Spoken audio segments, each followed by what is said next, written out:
Hey guys, today we're here with Senator Josh Kimbrell.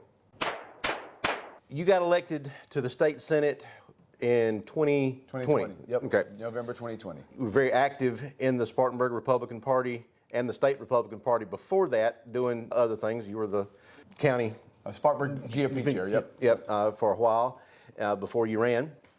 And then you've done a lot of other stuff. But tell me what you think about the Second Amendment.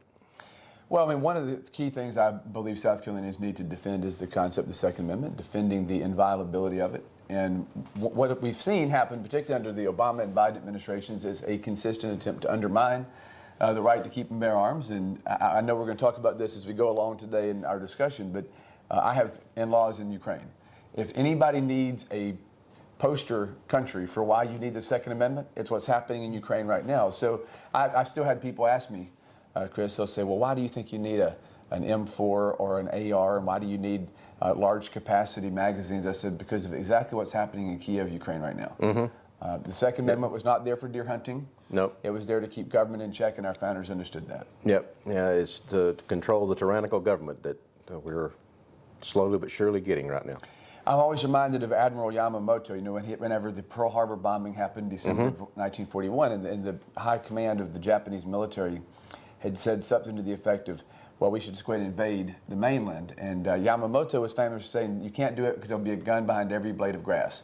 So not only is it a check against our own government becoming oppressive, but it's against a foreign invader, for that matter, or against any aggressive power against freedom. Yep. I know you've worked on different legislation, gun-related stuff, and in the Senate right now, we've got the constitutional carry bill. Where does it stand right now in the Senate? Well, so the problem we've had in the Senate is the Judiciary Committee process, right? So I was an early co-sponsor of constitutional carry and open carry. I've supported every gun bill we can. And last year, we came very, very close to getting constitutional carry added to the open carry bill. Mm-hmm. If you remember, the House passed two pieces of legislation. Right.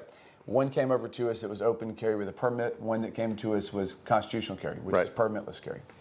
And what a group of us did, and I was one of this group, is we tried to take the open carry vehicle because that was allowed to go to the floor. The folks in Judiciary Committee, they're not anti-gun, they're just not as pro-gun as I am, right? And so they said, well, we'll let open carry go to the floor. So a number of us tried to attach constitutional carry as an amendment to open carry. And if I remember correctly, it's been a little over a year, but we fell 4 votes short. Yeah, so it wasn't by very much. tight. Yeah. And that was as close as we've come in the Senate thus far. The House bill is still in Judiciary. I sit on Judiciary. But I like to make clear to people who are watching, so I'm going to look at your camera for a second because I know people are going to be watching this. I get the messages, and I know people say, well, you're on Judiciary, you need to bring it out to the floor. It doesn't work like that. Right. I have voted repeatedly to bring this stuff to the floor, but the Judiciary Committee chair gets to control that. And really, unless we have enough votes to poll the thing out to the floor, then I can't bypass the process.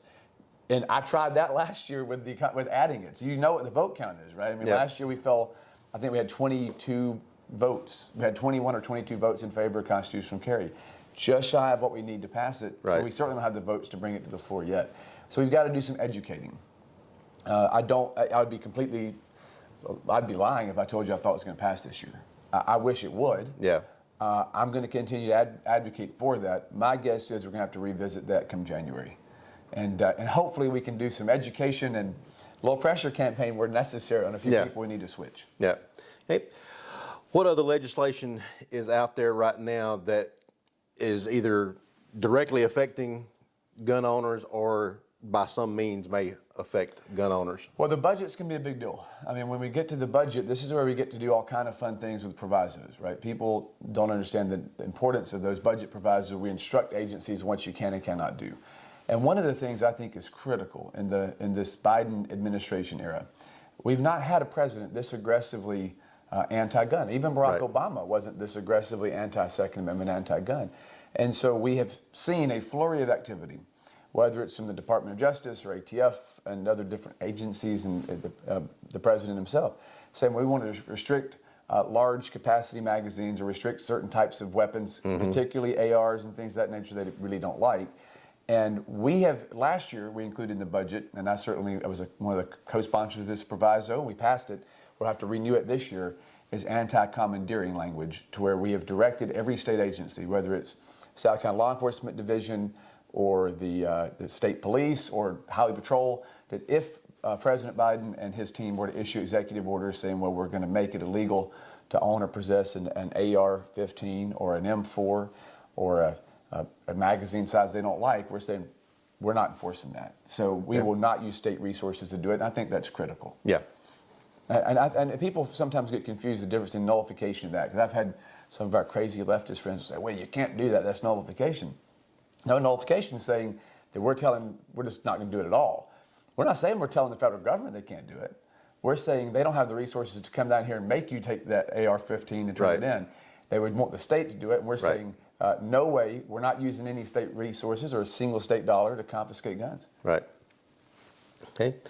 I know there is a medical marijuana bill out there, and explain to the viewers how that is going to affect their gun rights.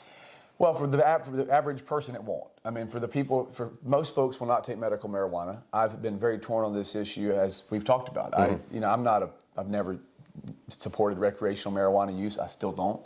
I don't really support expansive use medically. I worked very hard in the Senate to tighten it up, to make sure that the bill had as many restrictions as we could get. So we had to have a pharmacist involved and a doctor prescribe it, and no dispensaries. We really tightened it up.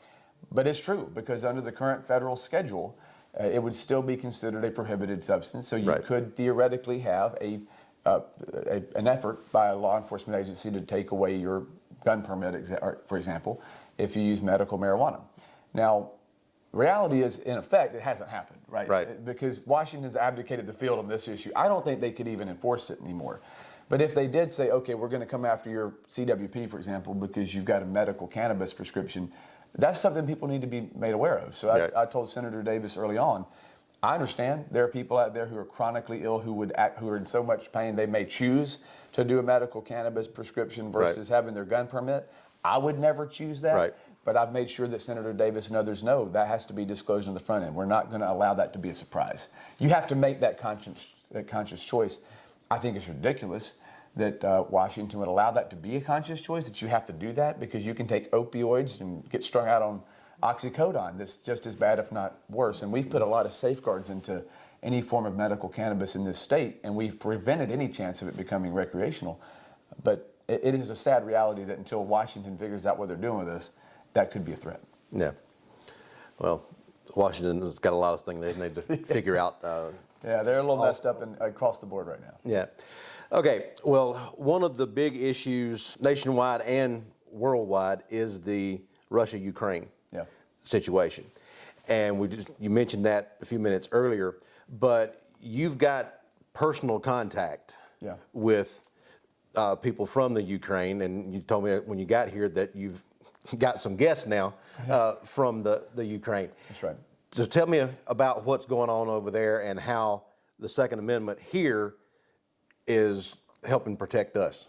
Well, so my wife, my entire family, we're from Spartanburg County, born and raised. I'm native South Carolinians on both sides of my family.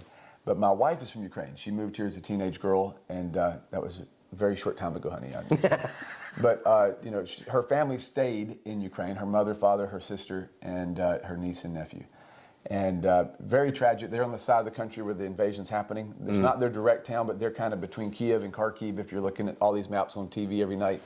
And her husband died almost 2 years ago at 33 years old, very heart condition. Right. And left her a widow, and she had a brand new baby. So this is a woman who's in her mid-30s, has a 2-year-old and a 12-year-old. And just horrific. She would unfortunately be the kind of person the Russian army would target, for abuse. Yeah. So we were able to get her out, thank God. I won't go through all the details of how we got her out, but there were people who helped us get her out, put it that way. And she is at our home as of last night here in South Carolina. And we've watched the ravages of war, not on CNN. We don't watch CNN anyways, but not even on Fox. We've seen it on her smartphone. Right. So people say, well, this isn't what's really happening. I can tell you this is what's really happening. And the reason that Russia, I think, very well may lose this is because Ukraine, they don't have as sacrosanct a Second Amendment protection as we do. Right. But they do have the right to keep and bear arms, where Russian citizens don't have those same freedoms. Right. Almost every military age male in Ukraine has a gun. has ammunition, has some form of training on those weapon systems.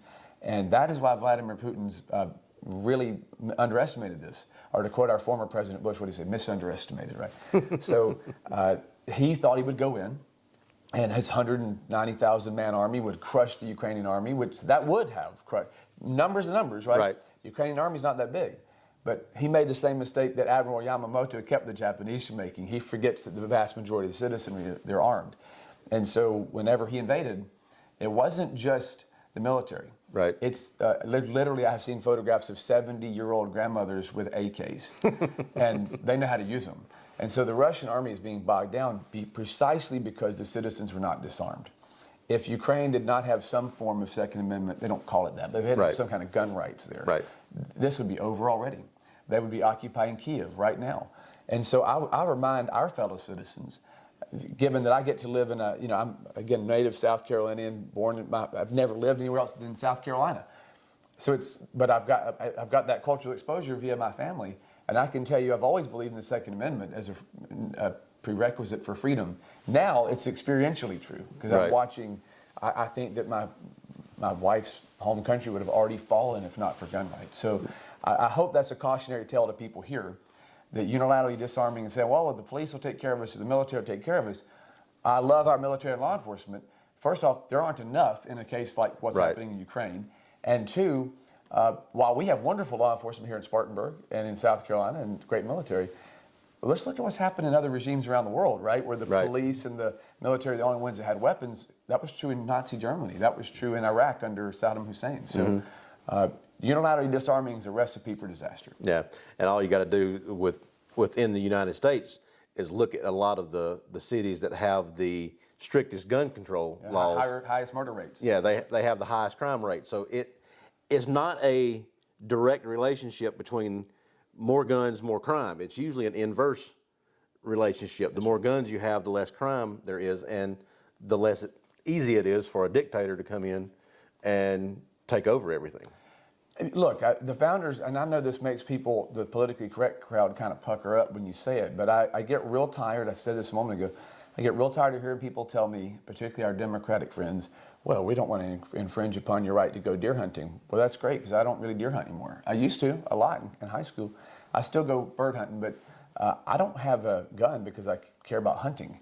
I have a gun because I don't want to be trampled. Mm-hmm. And the founders never wrote the Second Amendment into the Constitution because they worried about going deer hunting. That was just an assumed thing. You were going to hunt game. They did it, so this is a group that lived under British oppression. Right. And the British went after the two things first, right? They went after their religious institutions, and they went after guns and magazine powder reserves. They went after the ability to fight back.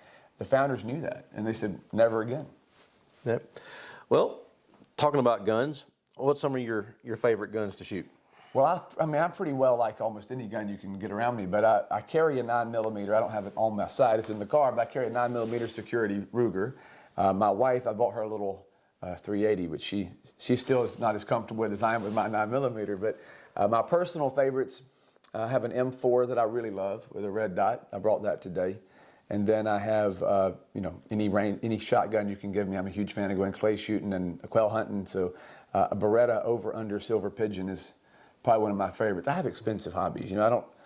These guns, my wife said, why do you want a $2,200 gun? I said, honey, that's a discount. $2,200 shotgun's a discount for some of these things. So I'm a huge fan of, I particularly like shotgun just because I like going clay shooting, but I like my M4 that Biden called military grade, Right. Whatever. I don't care if military grade or not, I like it. Have you got any other things that you want to talk about? I think what we need to do is work really hard in the off season. The session will end in May. We're going to work hard to ensure these Second Amendment protections are built into the budget, but we need to be conscious and aware that we've got 3 or 4 votes we need to move on the constitutional carry question. A number of those members I have a good relationship with, and I'm going to do my best over the summer to kind of get them fired up on this, because we have to reintroduce legislation anyway. The new session starts in January of next year. It's a 2-year session. So we're close on constitutional carry. I really want to join other states around us in making sure we have it. All these, it's just like even open carries. I knew this would be true, right? We kept hearing these people give us these horror stories. Oh, yeah. Oh, if you have open carry, you can have people carrying AK-47s through Walmart. Well, that was always ludicrous, and we knew it was ludicrous. I have a CWP. I don't open carry. Not that I'm against it, but I don't want to be the first target. That element of surprise matters. No. The vast majority of gun owners, I have seen very little change in the state or in the county in terms of how people carry their weapon. And I think we're a very responsible state with responsible gun ownership. And I guess you could use open carry as the training wheel, so to speak. And all these prognostications of doom and warnings about open carry have proven to be untrue. So I hope that's enough to get us those 3 or 4 votes we need for constitutional. Okay. Well, enough talking. Let's go do some shooting. All right, let's do it. Thank you. Show us what you got here. Well, I have my M4.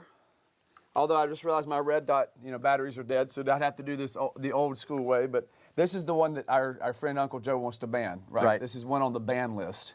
It's funny when people tell me that's a weapon of war. It's like, well, it's not fully automatic, so I don't define that as weapon of war. But if that's what it is, the founders had weapons of war. Oh yeah. So I'm a big fan of this. Yeah. Every gun they had was a weapon of war. Well, it's not, again, as we discussed inside, it's not just about deer hunting, right? Right.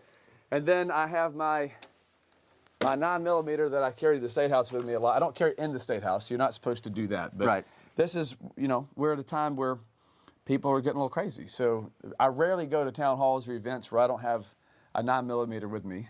And but this is the one I don't try to open carry. I do have my side holster here, but sometimes it fits under the suit depending on how baggy the jacket is. Right. Right. My wife has a smaller little 380, but I feel better with my 9mm. So. Okay. Well, let's do a little shooting. With my expensive rounds here, my self-defense rounds, we're gonna give it a shot.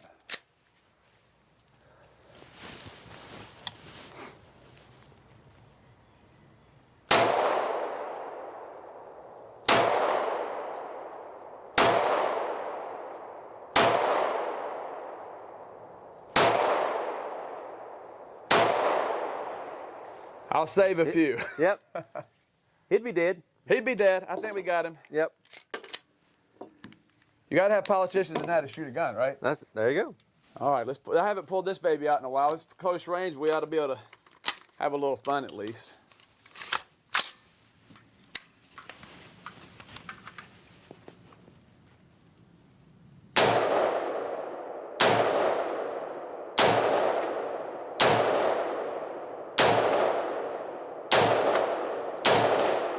There you go.